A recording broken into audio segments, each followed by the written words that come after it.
Good morning and welcome to Office Hours, the show where we answer your media production questions. Today's a focus on audio, and we've assembled a fantastic panel, so make sure you get those questions into Makana and vote on them. It's going to be a really dense hour. Bill, let's jump right in. You're muted. Muted, Bill. Excuse me, that should be better.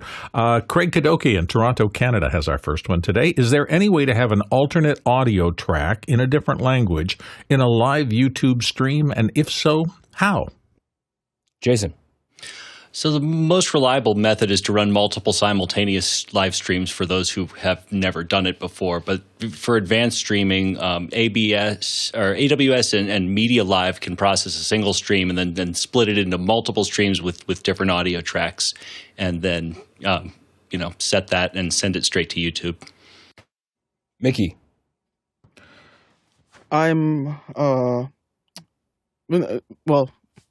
Having multiple separate streams is not the easiest way. It's the only way to do it in YouTube.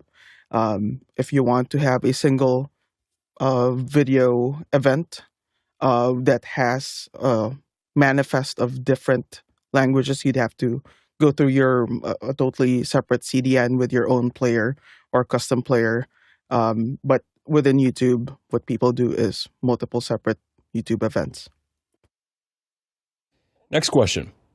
Pedro G. Gonzalez in Jacksonville, Florida says, is this a good product at this price? Is the quality good? And he's got a link to B&H Photo for a Sennheiser system.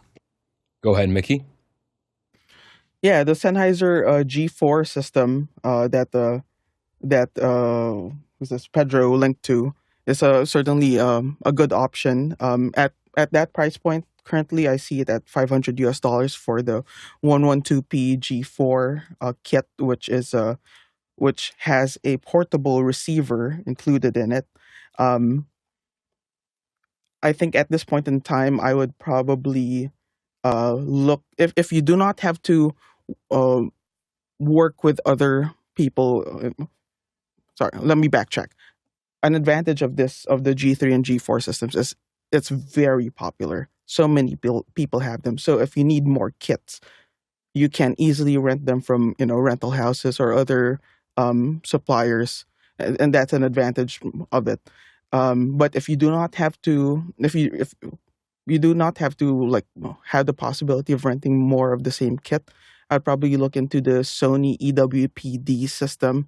It's a digital system, and that's at around the same price point. Do know that because it's a portable receiver, it wouldn't be something I would use for live events, in-person events. It has, the built-in antenna with an unbalanced microphone level output, so you cannot, in a live event situation, you typically want to remote your antennas. You cannot do that natively with this receiver. Although there are mods out there to put an SMA connector, which gives you a bit better coverage with external antennas, but it's really not what I would advise. So if you are doing ENG, EFP work, it's a decent system.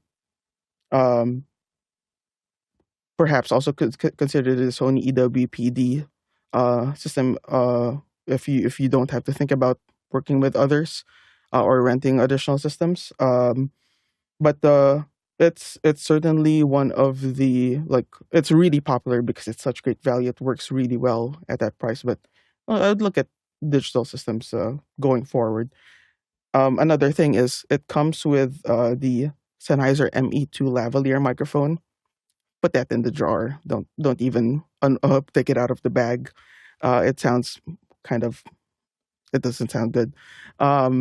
Get yourself a decent microphone to pair with it. The microphone would give you searching out the microphone, it would give you the biggest boost in quality. Get a nice, if you need an omnidirectional lavalier, get a nice COS 11, or if budget permits, go to a DPA. If you're looking for a budget microphone, look at the Countryman B3 perhaps. But I would not, use that ME2 as a stunt microphone if you have to mic up, say, a car engine bay or something just like the that. GoPro. Yeah. Go ahead, Courtney. Yeah, I agree with everything Mickey said, especially about that ME2 microphone. And what's confusing is Sennheiser makes a pretty good lavalier, the MK2, which is always confusing, which sounds much better. MKE2. MPE2, thank you. MPE2, which is different, has much better frequency response than that ME2 electret that comes with it. Now, remember, this is a analog system in analog UHF. So unlike a lot of the 2.4 gigahertz digital systems that are out there, dropout sounds different. It doesn't go away completely. You'll hear hits because this is a non-diversity system. It only has a single receiver and single antenna. So if you get multipath coming into that antenna, I don't think it's diversity at this price. And so you'll hear won't drop out. Unlike the digital systems where the sound just goes away if you get a multipath hit, at least you'll still be able to hear intelligently the sound, but it may have a lot of noise on it. And it's UHF and the UHF frequency band. So you got to be careful that there are no television stations transmitting on the bands that you're on, wherever you end up. And like Mickey said, it's fairly popular and fairly robust. It lets you change frequencies if you even assign frequency. So it has some frequency agility, but it does not automatically frequency hop or do any of those things that the more modern UHF wirelesses can do. But it sounds okay as long as you plug a good microphone into it and have good line of sight or good, not a lot of reflectors around in your environment that could create multipath issues. And Mickey? Yeah, it is. They do say it's diversity, and it uses the audio output cable of the receiver as its second antenna. So diversity, quote unquote. I wondered how they did that. But yeah, I want to add though that even though this is a budget system, I'm a big fan of them, and they have we have good. I think we have a dozen and a half of them, or maybe like 24 kits of them, and we use them for like scratch tracks from the mixer going to cameras to feed, so that at least there's something listenable on the camera. Or even that's what goes out for student films that we work on. Students can't really afford a much larger kit with sound devices or Wisicom or Electrosonics RF. So for those, we send out the G3s. I don't think we have. I think we have like 1 or 2 channels of G-Force. Most of ours within this family are G3s, but they work great. And in terms of difference between G3 and G4, it's just a slightly different housing, and the G4 has a white LED backlight instead of an orange one. So, and if that's important to you. Yeah, it's also worth noting that the G4 systems are also discontinued, which is why they're trying to clear the decks and get rid of inventory, which is why they've also dropped the price. I believe they've been replaced by the EWD systems, and my Sennheiser rep a while ago told me that the newer systems are supposed to be they have a wider frequency bandwidth. They do have an app where you can also remotely coordinate frequencies and stuff like that. But apparently Mickey doesn't like it. You don't like the EWD systems? No, we've been given two kits of them to test out. They're first of all, the form factor horrific for bag work, ENG work.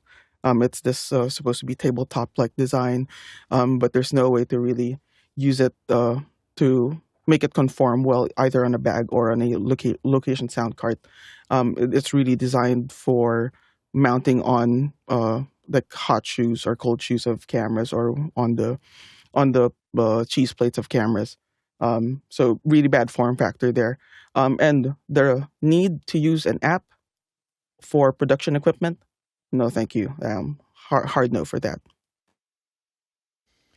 If you want to ask questions on this show, we got a great panel here. You can do that, but you got to be in Makana, our Q&A system. If you don't know how to do that, you can go to officehours.global/join. That's officehours.global/join. Put in your name and email, and we'll send you the links that you need. It's really important that you vote on those. That is the way that helps notify us, so we know what order to put these questions into the system. And of course, you can chat with us live. There's lots of lively chat here, so you're missing out if you're not in there. Let's go to the next question.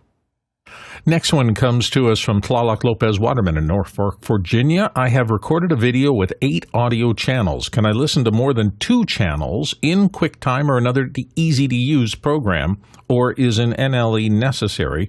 QuickTime Movie Linear PCM H264, 8 channels of audio. It's not for editing. This is for reference listening only.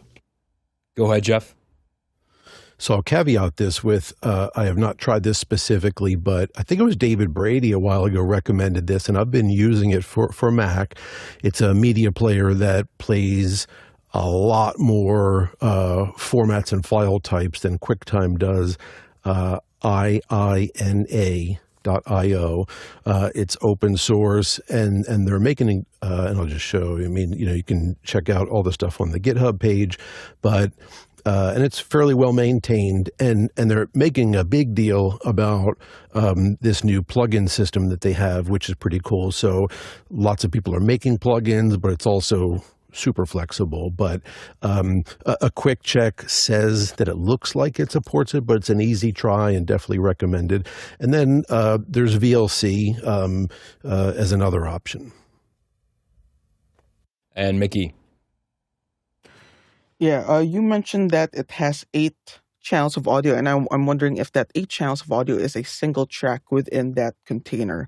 If it is multiple tracks that are, say, 1 or 2 channels each, then QuickTime should give you a drop-down menu to listen to be able to select what to listen to. If it is just a single channel, a single track with 8 channels inside that one track, what you can do is you can create this pretty much like a jerry rigging thing. You can make I know Tlaloc has a Loopback. You can create a Loopback device with 8 pass-through inputs in it, and within QuickTime, within Audio MIDI setup, set that device as a 7.1 output speaker layout within Audio MIDI setup. Then when you play back, it should route each of those 8 channels to that pass-through device. And then you can use Loopback to select what you want to monitor. Again, it's very much, jerry-rigging it, trying to make it do what it's not meant to do, but it's one way to do it. Next question. Craig Kadoki is up next from Toronto, Canada. Is the only way to get a surround live stream in YouTube to embed the 5.1 into the video before the encoder? And Mickey? When you say the encoder here, I'm assuming you're talking about the first encode stage that happens typically on site, and that's transmitting directly to YouTube.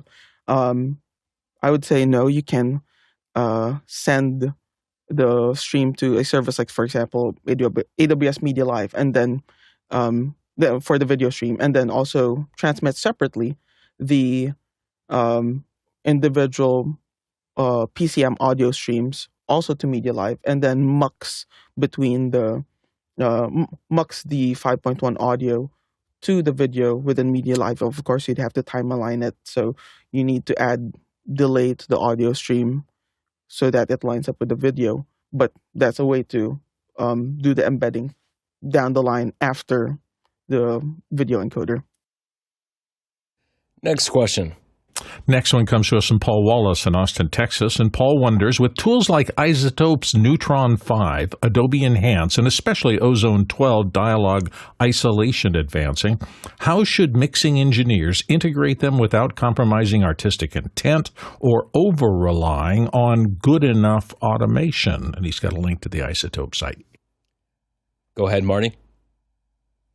Well, so assuming that we're talking about post-production, these things are designed to eliminate noise, to bring dialogue forward, to clarify dialogue so that it can fit well over your sound effects, your backing beds, and other sound for your scene. Cleaning up dialogue from unnatural noises that shouldn't be there in the first place is always a good idea. And I don't know, fitting in with artistic intent. I think that really is the goal of providing clean dialogue into a total mix. If you're like using it to artificially generate something different than what was recorded or what was originally intended to be the final product when it was recorded, then we're getting off track and doing something that possibly shouldn't be done without direct input from the artistic team, the directors, the producers. But to provide good, clean audio track using these tools, like if you're recording somewhere and there's if you're outside and there's traffic noise or a generator or an airplane flying above, you want to try and take those noises out, those sounds out of your dialogue so that they don't appear in a scene where they shouldn't belong. Mickey. Yeah, I think with any sort of processing that one does to signal, audio or video, it's always less is more most of the time. For people starting out that sort of don't know what threshold they should land on in terms of how much processing. If you, when you reach a point where you can't like discern anymore, like if you've been working on something for a long period of time, take a walk or have a nap or listen to some reference material so that you can refresh your memory and take a step away from what you've been working on, and then when you listen back to it, it would help you tell whether you've gone too far with your processing. That's as time goes on, as people gain experience, you'll more easily be able to judge what the threshold is or when you've gone too far. But yeah, keep in mind, of course, what the goal is. Paul asks about maintaining the artistic intent, and that should always be top of mind when you're doing any sort of mixing work. You should always keep that in mind, because that will always be your guiding light. What's the goal here? Where are we trying to go? But yeah, try taking a step away from the mixing desk. Listen to other things. Listen to nature. Listen to other content that sounds good, and that should help you gauge. Next question. Next question comes to us from Jack Cannon in Phoenix, Arizona. And Jack wonders, if you had to capture radio chatter from a GMRS, General Mobile Radio Service, radio for use on a show, how would you do it? These are the models we're using, and he's got a link there to Amazon to a few Midland micro mobile two-way integrated microphones. Jason. So when I first saw this, I went all the way down a rabbit hole, which was I saw that there was a USB-C port, and I'm thinking, oh, okay, is this actually handling the digitization? Like, can you plug this in like a sound card? Nope, just for charging, as far as I can tell. So looked all the way down to the user's manual, and you basically just end up with a TRS cable, a 3.5 millimeter audio connector for an external speaker. So I guess if I had to capture it, that's certainly one way to go, but not via USB-C. And Marty. All right. So if you're looking to capture radio chatter, I would go and look for something called a software-defined radio, which is both hardware and software. And these are essentially modular receivers with antenna and USB connectors that do carry audio and control through an app on your PC. And then you can utilize that to take the audio from your PC and record it, or record it on your PC. And these are very effective because they can cover several different bands.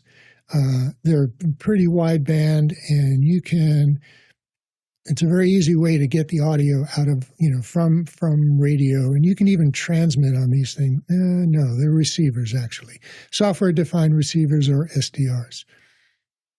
And they're not very expensive. Like one of them, this one here, I have this one here. It's listed at $38. You get it as a kit with the antenna and with others. This is listed at 115, but there are kits that are smaller than this one that work just fine. And then there are software products that you can get. There's a number of them that will work with this, and they'll do frequency scanning for RF, for channel detection and RF coordination on your radios. So they're very useful for a whole bunch of things, and they work pretty well. Go ahead, Mickey. Yeah, actually, what Marty mentioned is a great idea. A lot more complex to get up and running. If you want something simple, I would do what Jason mentioned, which is just get a 3.5 mil connector connected to the external speaker jack on it, and call it a day. But if you want something that could potentially be a little cleaner, I'd go with the SDR, but it's a lot more complex to get up. Courtney. Yeah, I didn't know if there was an external speaker jack. I didn't dive into the manual, but this particular unit has the speaker built into the microphone there, and so it's designed to be used with that. You can mount the head in remotely, and then the speaker and the microphone act as one. So I would not use one of those radios to record with, because if you plug the external speaker into the back, it may shut off that speaker in the handheld, so it would kind of disable that push-to-talk microphone maybe. I don't know. You'll have to see. I think a better way would be to go with a separate handy-talkie on the same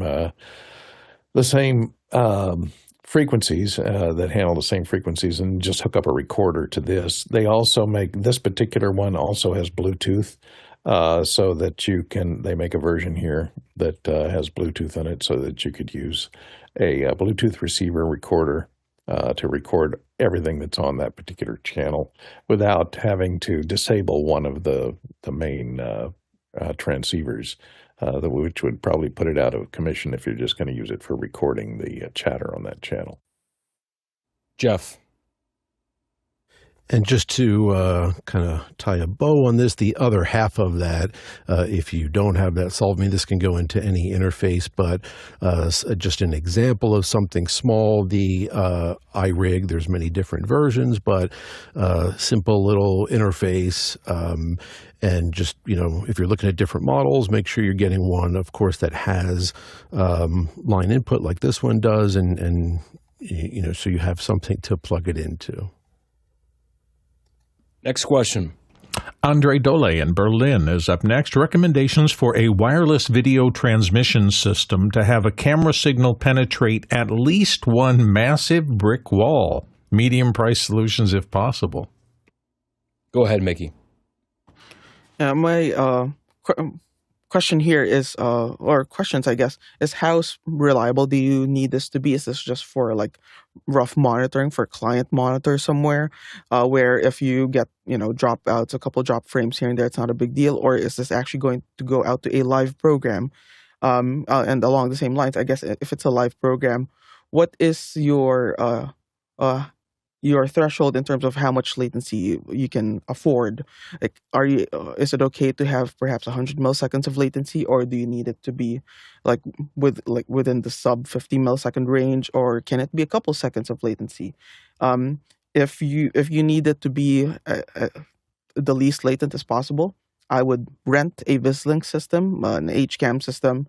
You don't have to buy every single piece of equipment that you use. Rent when you need it, and especially if it doesn't make sense for you to invest in acquiring that solution, just rent it. If you can afford a couple, say within the realm of 50 to 120 milliseconds, I would probably look within the Teradek world, within the Teradek Bolt specifically. But if you can afford having a couple seconds of latency, then you can look at more IP-based solutions, SRT. I don't know if it makes sense for what you're doing, but even doing an HLS stream is a possibility.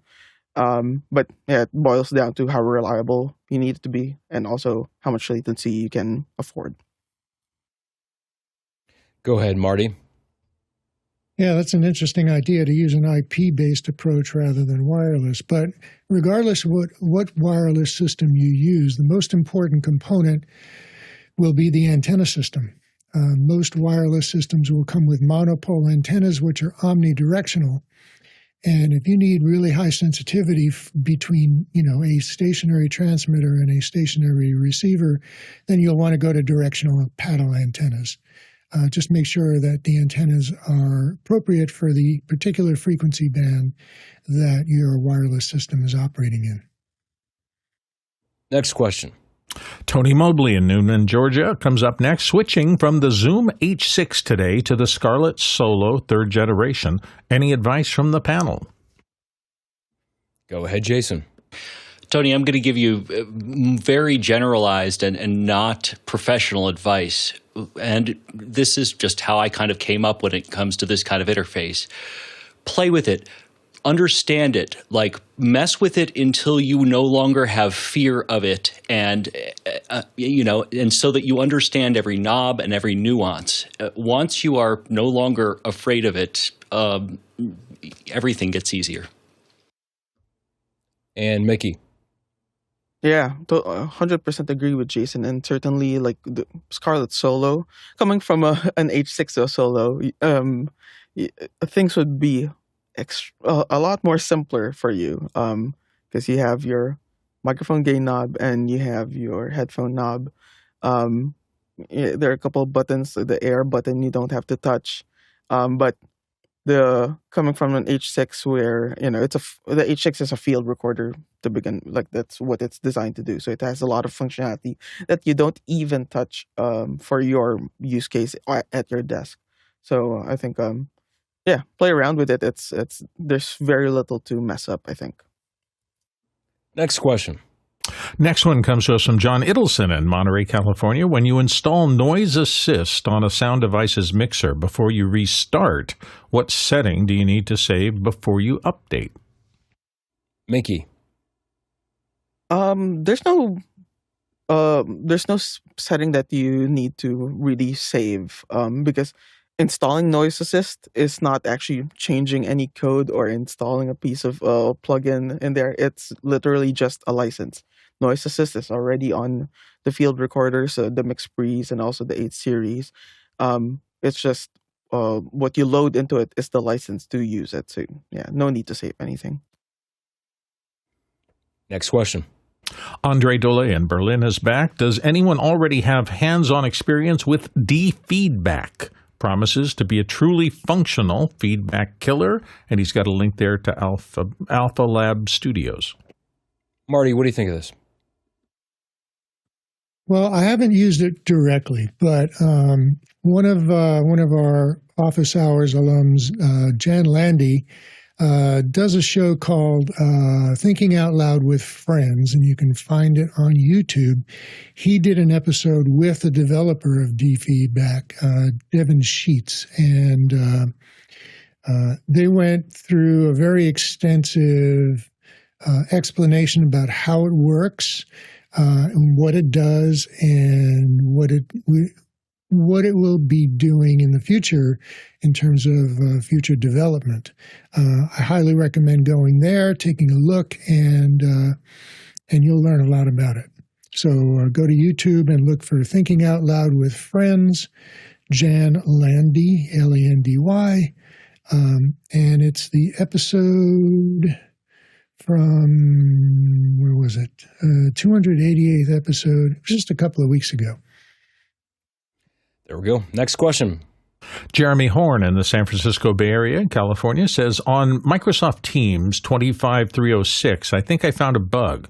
When Noise Sup, I assume noise suppression is engaged, and you're playing, he says BGM, I think maybe background music, and you engage High Fidelity Mode, no audio passes. Has anyone else run into this issue? Ooh, that doesn't sound good. Jason. Jeremy, what you are experiencing is what Microsoft would refer to as multiple simultaneous development paths that every now and again intersect with each other in a way that will just surprise and delight you. Yes, what you're saying is real. And there's, as far as I know, no immediate mitigation. What you need to do is turn them both off and then, just turn the high fidelity music mode on and then just continue a troubleshooting loop. Ask me how I feel about Teams. Courtney. This is a feature, not a bug. I think what you're running into, that's what Microsoft will tell you at least.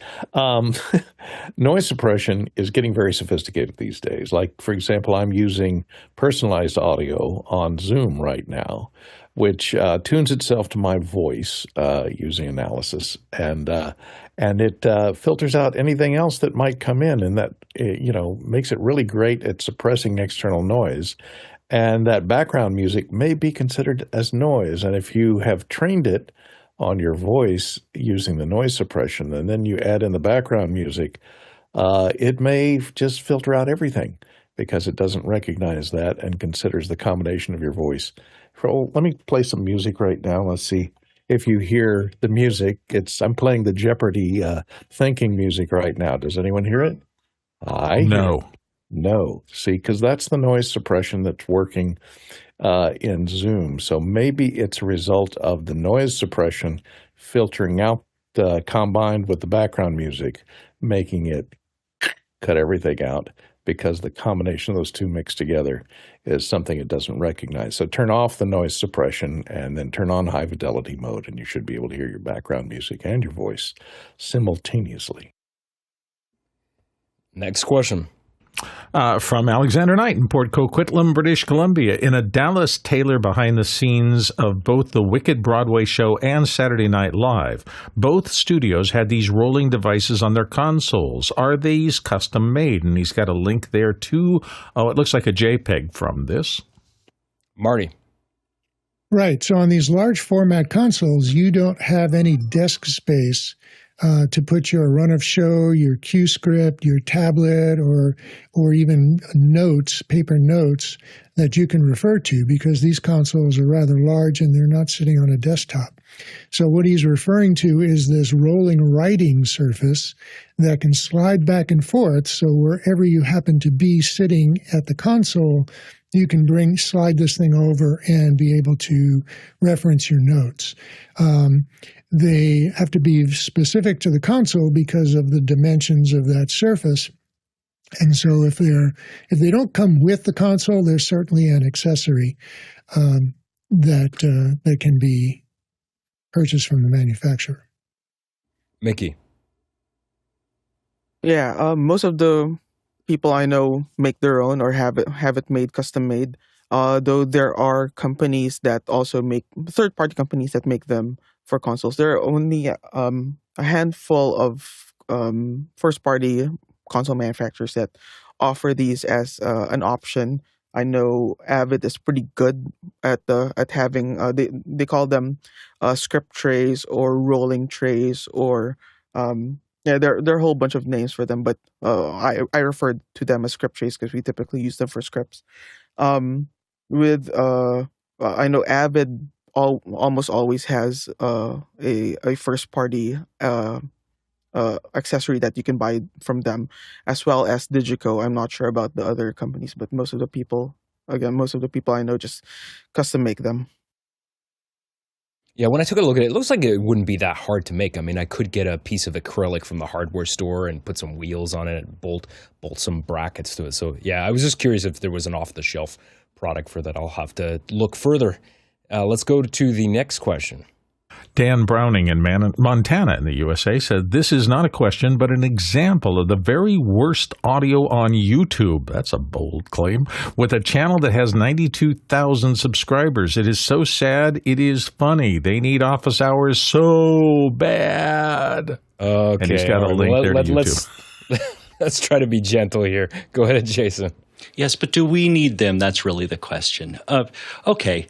This is a great example of don't conflate all the things, being popular with doing all the things right. The two, could not be more different. As you can see, again, lighting looks great, very complex video setup. And I love that in the opening shot, you can see he takes, let me go all the way back. He takes this microphone on a glass desk and just, kind of plays around with it and talks about, oh, well, it's fine. We'll just get through this. I'll part ways and let the dog pile continue. Courtney.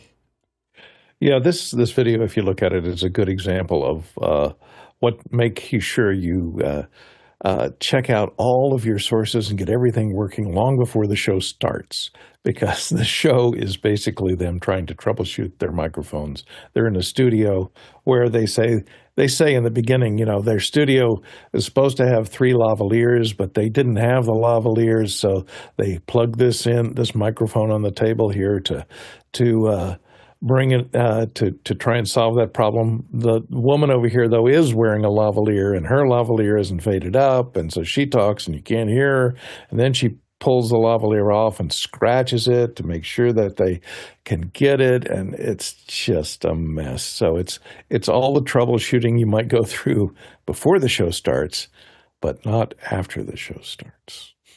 Jeff.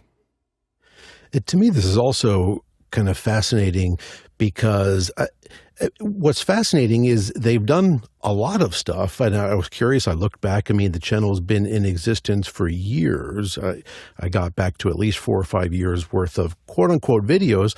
And the first ones were not actually video. They were audio with just motion graphics to get it on YouTube, and then evolved to video where it's just kind of like a phone or a camera set up in some guy's office desk. And somehow they've evolved into a set and stuff and a desk and tables and cameras and all the stuff and lavaliers. But it is also a very specific example of just because someone knows, so they got someone who maybe knows how to do the video stuff to the extent they're doing it. That doesn't mean that person is a great audio engineer, and you don't know what you don't know. That someone got them lavalier mics, and they have 2 because they have 2 people. Well, this day they had 3 people on set, so they got a mic, and no one knew better. So it's fascinating how far they've gotten from where they started, and yet just a demonstration that they don't understand some of those things. Mickey. Hi, this is Dan. Hi, Dan. I see you have discovered YouTube. Majority of the content on YouTube sounds pretty bad. Even the largest channels there, even the highest budget productions. Listen to Mr. Beast. I know some people that do location sound for them. Excellent location sound mixers. Their post mix though is so squashed, it's unlistenable for me. So not just like in these situations that you see really bad sounding content, even in the higher budget productions, wherein, in my point of view, they're really being have poor direction. But going back to the video that is linked by Dan, there's certainly a lot of things that can be improved, not just the audio. Look at the framing. I don't know what the goal was for this framing. Did they just literally put up a set of sticks and put the camera on there without looking at the viewfinder? This is YouTube. This is user generated content. A lot of users don't know how to generate content well, so that's not out of the norm.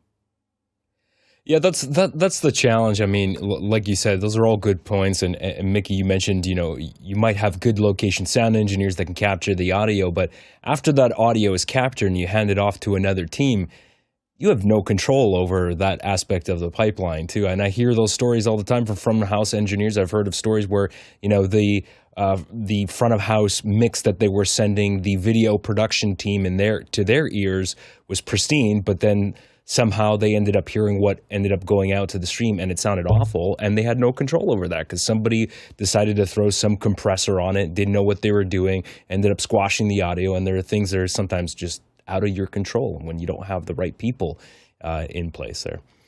Just a reminder, if you like this show, we have other shows on the network too. We've got Extra Hours, our evening show on Mondays at 6 p.m. Pacific. We've got also the Rundown David Paskin show, which is a fantastic technology show. You should tune in on Thursdays at 6 p.m.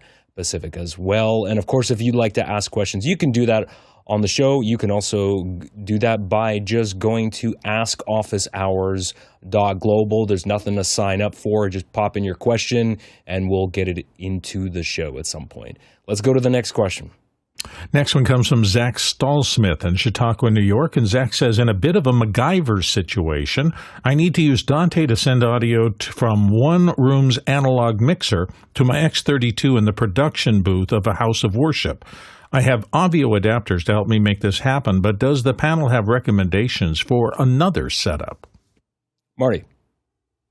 Well, I'm going to make an assumption that the production mixer in the booth has a Dante card in the X32, in which case I'll also assume that, there is a network system that is been set up specifically for Dante, and that this network is accessible from both locations. In that situation, with all of those assumptions being correct, I would say that AVIO on the sending mixer is a good solution. The other option would be to get another Dante card and put that in the mixer. Those are two really solid solutions. Either way will work very well. The AVIOs are pretty reliable. If those assumptions are not correct, if you don't have a Dante configured network, if you don't have a Dante card in the X32 in the booth, then there might be some other options. If you have the availability of Cat5 or Cat6 wires that are not connected to a network, like patch cables that can reach in both locations, then you can get dongles that'll take analog audio and send it over the Cat5 cable, and you can get a direct analog extension that way. But if you're already using Dante, if you have the Dante network set up, then that's a pretty good option to use AVIOs. Go ahead, Mickey. I agree with Marty. If the environment already has a Dante network that's in operation that's already being used, Zach does mention in the chat that the X32 does have a Dante card, then I do not see this as a MacGyver situation at all. You're just pushing the A to D conversion closer to the source, instead of running a long analog audio cable line all the way to the X32 and have it digitized there. But I think that would be a much better solution than a long analog cable line, and also you using better A to D converters as well, and that's in the AVIO compared to what you would find on an X32. Next question. Paul Wallace in Austin, Texas comes up next with flat panel tech. Why is that hard for me to say this morning? Evolving rapidly. How do these speakers handle bass extension and dynamics compared to electrostatic or magneplanar designs? And do they still need subs for full range music or film mixing? Go ahead, Marty. Yes. He's referring to the DML, distributed mode loudspeakers from Flat Panel Audio. There's two different versions of it, and those are going into many different types of applications of churches, auditoriums, gymnasiums, even performance venues, and they actually is a single driver that has 8 octaves of reproduction from like 85 hertz to 22 kilohertz. And so, yes, below 85 hertz, they do get crossed over to subwoofers for low frequency extension.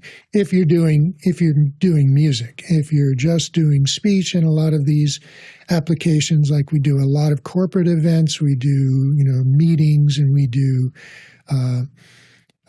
sporting facilities like gymnasiums and stuff, where subwoofers really aren't necessary if you're just doing speech. But if you do need the extension, then yes, we do cross over down to subwoofers. Yeah, I agree with Marty. I mean, I'm a big proponent of subwoofers, and in my experience in the world of hi-fi, electrostatic magneplanar speakers typically don't reproduce really low sub-bass frequencies. Some speakers are more full range than others, but subs are always great to have. Let's go to the next question. Go ahead, hang on. So I was at a hi-fi show recently here in the Washington, D.C. area, big hi-fi show. Lots of stupidly expensive equipment out there. And there were a number of electrostatic speakers, and some of them even had ribbon drivers, but they have developed to the point where they can get large enough to pretty adequately reproduce low frequencies, very convincingly. But these are not electrostatic speakers. They're not magneplanars. It's a different form of technology. And one of the really nice and unique features about them is that they work extremely well in reflective and reverberant spaces because of the way that they generate sound waves. They're diffuse and not a point source, and the sound waves are uncorrelated. And the effect of that is that you don't get reflections off of walls that cause destructive interferences. So in reverberant spaces, there's nothing that can beat them for speech intelligibility. Next question. Next question comes to us from Zach Stahl-Smith in Chautauqua, New York. I use Loopback on my Mac Minis, and sometimes the volume controls do not respond to adjust levels when I have Loopback audio selected as my system setting. Is this an OS issue or something else? I'm running, he notes, the latest operating system. Jeff. Well, Zach, this is one of those situations where the answer is it depends. So lots of unknowns here. For example, you mentioned you're running the latest OS. Did it just start with that, or has this been a problem you've experienced for across multiple OS versions? Is it intermittent or random, or is there any predictable pattern that leads you to this problem? And you're also not clear exactly about how you're trying to adjust it. Are you using some other devices, control board or something? Or are you using the volume buttons on the Mac keyboard? Are you going up to the menu? Once you start messing with audio, third-party audio drivers and virtual audio devices, all bets are off. And so does rebooting it solve the problem? I will say it is unlikely it's an OS problem. It's more likely it's that, and also potentially what else you have installed. Do you have other audio drivers or other virtual audio devices and running other audio apps that are banging into it? If you can reboot and everything works cleanly, then something eventually interferes with one another and causes that. And Mickey. Yeah, exactly. There are a lot of variables, a lot of things that aren't clear here. You mentioned audio selected as my system setting. I don't know precisely what that means. Are you going into system preferences and setting at it the virtual device as the speaker or the microphone or both? Also, you mentioned do not respond to adjust the levels. Where exactly are you adjusting the levels? Are you using the macOS volume adjustment, or are you going into a loopback the individual loopback devices slider, or if you're using a pass-through device, are you adjusting that slider? There are many places where levels can be adjusted. Also, are there multiple instances where the ARC audio engine from Rogue Amoeba, it may be pulling or hijacking that audio signal either from the system or from the application. If there are multiple places, then you have to track down exactly what's going where and why it's not giving the volume adjustment that you're intending to do. I would just uh, start from scratch, delete every single one of your virtual audio devices, and start with a clean slate so that you know exactly what's going on, and trace down, follow, typical troubleshooting. Follow the signal flow. Where does the signal stop doing what you want it to do? Basic troubleshooting. Jeff. And I'll add one thing, depending again, if you're just saying that other controls like hardware controls can't adjust it, but if you can go into Loopback and adjust it as you want. I will say I intentionally use macOS aggregate devices to prevent anything from controlling and changing them when I don't want to. For example, if you don't catch it, Zoom will even try to adjust your mic levels. And if you use any browser-based, especially in Chrome, meeting platforms, they will also try to intelligently adjust your mic, which never works out well. There's one of those hidden settings in Chrome, for example, to tell it not to do that. But so I put them in macOS aggregate devices, which cannot be controlled. So I know nothing else is going to potentially control them.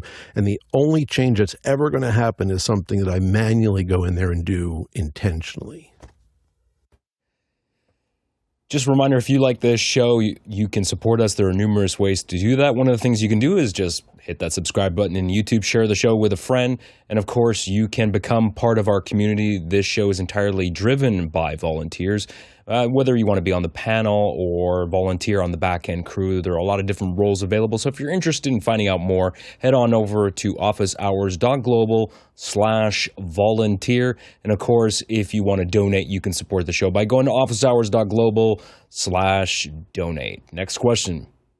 Next one comes to us from Roscoe Jones in Madison, Indiana. And Roscoe says, when you have two mic tracks, both with clean audio, one from a lav and the other from a large diaphragm, would you try to pick the best one or would you try to mix them together?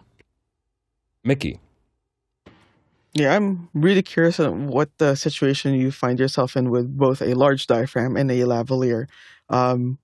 But in terms of speaking from the point of view of post-production sound, where you often have situations where you have a boom microphone, a shotgun, or a hyper, or a super on a boom pole, as well as lavalier microphones on your talent. A typical dialogue editing situation is you would listen to them both to all your channels from the location sound mixer, and cut. Pick one source and cut that for that specific character. Do not bounce between lavs and boom unless you absolutely have to. If you don't have other takes to pull, syllables from, that's the only point where you would want to jump between your boom and your lav, because they will sound extremely different. Even though, like, say, you go with, a typical pairing would be Sennheiser MKH50 or a Shep's CMC 641 paired with a COS 11. They sound pretty close, especially the Sennheisers with the COS 11, or DPA lav with DPA shotgun. Those sound pretty close to each other and are supposed to cut very well, but you can absolutely hear the difference between them. So you would, in most situations, just stick with one mic and cut your character on that mic. But there are situations where you may either, say it's a wide shot or a medium wide shot, and your boom's far away, but you want to mostly live in the boom and give your dialogue edit some perspective. When you're on a wide, make it sound like a wide. When you're in close, make it sound like a close-up. But say if you're on that wide, but you want to just add a little bit of presence from the lavs, that there are situations where you might want to do that. The thing is, you cannot directly mix those different sources together, because they will sound phasey because of the difference in distance between those microphone capsules, as well as any possible RF latency within your system. Lavaliers would typically be wireless booms. A lot of people are doing wireless booms now, but it may run through a different system. It may be like an AES-3 or AES-42 boom. There will be differences in latency, especially as people walk around. In situations like those where you do want to mix the two sources, a lot of people have now defaulted to relying on a plugin from SoundRadix called Autoline Post. Amazing plugin, and it will you select your reference track, and then you apply the processing to your secondary track, and it will time align and put those two tracks in phase with each other. It's also helpful in times wherein, say, you have comedy actors that like to overlap, or not only comedy, everyone likes to overlap nowadays and not follow the rules. So in those situations, you want to make sure all those microphones are timed aligned to each other, so that you don't hear that phasey sound when two microphones are faded up. At $400 it will pay for itself in less than half a day of a sound editor's fee for time aligning all those takes. Yeah, you would, but the traditional way: pick what sounds good, cut off of that. If you find yourself in a pickle, time align them, then mix the signals. Go ahead, Courtney. Find yourself in a pickle, use a pickle love. I think Mickey hit all the high points there of pick one that sounds best. The problem is if you have one microphone that is attached to the person, it moves with the person, so it stays phase aligned to their voice. And if they're moving back and forth, the phase timing is changing between the secondary microphone, which isn't attached to their body, so you'll hear comb filtering if you mix those two together at equal volume. So, like he says, the only time you would want to sweeten something is if you want to use camera perspective and still be able to have an intelligible track. So if the secondary microphone can't get close enough to the person to record quality audio, you might mix a little bit of it in on a wide shot so it doesn't sound like you're standing right next to the person, so it achieves camera perspective without having to actually rely on a boom microphone that may be too far away to get good intelligible dialogue, but it is far enough away to give you a little open up the sound of that lavalier so it doesn't sound exactly like a lavalier. I think he covered most of the high points. That time align, I have not tried that time align software, but it sounds like an interesting idea to solve the comb filtering problem. Jeff. Yeah, and the funny thing, we just saw an example of a show or podcast where you have a lav track and a large diaphragm microphone, and so one other situation where, kind of to what Mickey said, only if you need it, but is not all that uncommon. I've edited panel discussion podcasts where a combination of bad mic positioning and the person, to no fault of their own, just doesn't know mic technique. So they turn to the other person that they want to talk to. And of course, they're completely off mic. So those are little spots where you might be able to fill it in a little bit better, maybe, with what you might have on that other mic. And Bill. Really quickly, from my perspective as a performer, I use them differently. If someone's putting a lav on me, I know I don't really have dynamics to work with or position to work with. If I'm on a large diaphragm condenser, I know that I do, and I can be intimate sounding. Or I can talk to somebody off stage, and I'm just going to work the mic differently. I have none of that available to me when I'm working with a lav. And Mickey. Yeah, I just want to comment. Roscoe mentioned in the chat that he's gotten it solved with subframe adjustments. The thing with that, though, Roscoe, is that I assume mostly a static adjustment, and your talent, even though you mentioned it's a stand-up presenter on stage, speaking on a large diaphragm with also lavalier on, no talent is 100% static. So every half a second, you'd have to retime align it so that if you zoom into those waveforms, you actually have your waveform for both the lavalier and also the microphone going in time, which you could never do because of the frequency response differences between those microphones. Those waveforms will never look the same. Something like auto align will solve that for you and really go through it and get those phase accurate, just locked on. So every time you fade both microphones up, it will be an additive process as opposed to getting a comb filtering, where sometimes you get additive and subtractive, and that's what comb filtering is. And just to touch on what Jeff mentioned, in those situations where someone leans away from their microphone and speaks a little off axis, like in those situations, because if something's going through post-production sound, you rarely want two microphones faded up at the same time. That's what dialogue editing is. When a microphone doesn't have a signal you want in it, chop it off, fade it out. So in those situations, all you have to do is, if you need additional level, there is power up the mic a bit more, give it another couple dB more, or if you are also dealing with the loss of proximity effect, then you might want to give it a bit of boost in the low end, a bit of a boost in the presence when you lose that proximity effect.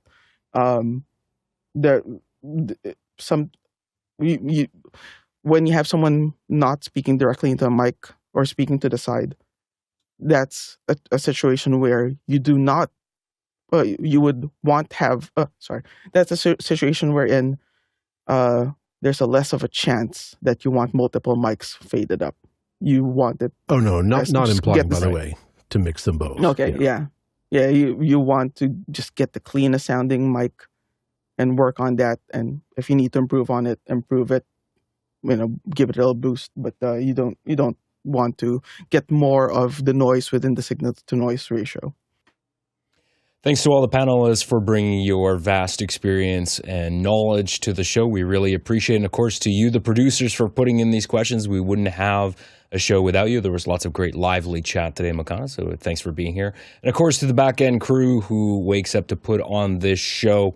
We really appreciate the work that you do. We couldn't do this show without you to make sure everyone sounds and looks great, so thank you. If we were to have traveled around the world to answer all these questions according to the Talalic Traversal, it would have been 45,000 miles, that's 72,000 kilometers, and 354 million bananas for scale. All right, let's jump into After Hours. See ya. Nice audio day. Nice audio day. Yeah. Hey. Audio day. It's very dense, as usual. I expected it to be so. Good questions today. Great questions. Yeah, good stuff. You have managed to avoid me having to get into make.com and my feelings on that approach to automation. How it's going to end up costing you money. Don't do it. Whatever you do, you're just going to create AI slop on the other. Oh, I love an HTTP module instead of learning to code and patch things yourself. Another subscription. Awesome. Yeah. Just go to Russia. They know how to create those AI slop half-hour videos. Yours for the low price of everything you have. 30 a day. Isn't AI a substitute for knowledge?